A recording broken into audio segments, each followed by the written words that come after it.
Last year, man, I think it had to be March.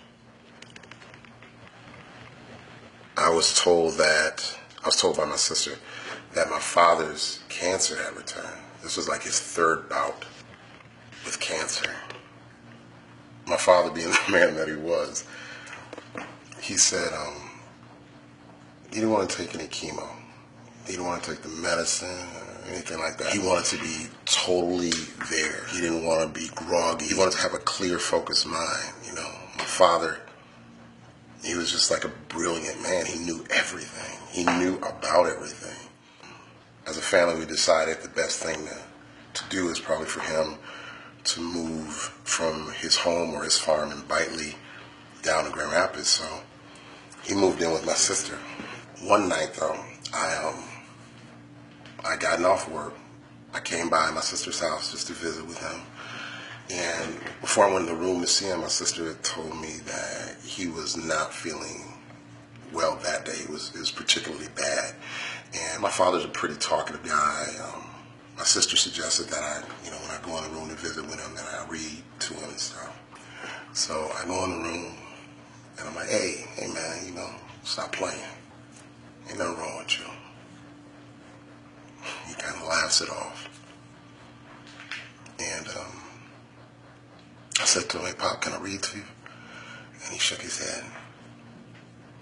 So I sat down on the side of his bed, and I opened up his Bible, this really torn, worn Bible that was probably older than me, that he read from every day. And I read Psalm 91, a passage on protection. So I'm reading, and he's laying there, he's got his eyes closed. And after a while, I noticed that he's just kind of drifting off to sleep.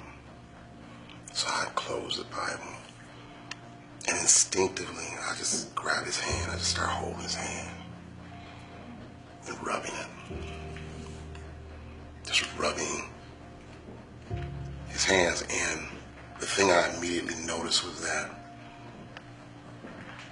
my father, even in his late 70s, and he lost all his weight, his hands still had such strength in them. There were these lines and creases, and they were rough still from all the years he had worked. And they had just all this definition to them. So I'm sitting there holding his hand, and I say, I gotta take a picture. This is how I want to remember him. The strength, the power, the control that he had. After a while, I get up and I kiss him on the forehead and I say, Pop, I'm going home, man. I'm gonna see you tomorrow. And this is the only time he had spoke to me this evening. He said, go home, son. You've been working hard. Get some rest. I laugh. Kiss him again on his forehead. And 2 days later, he was gone. I record life. I mark moments. That's what the Art Life Project is. Tell your story.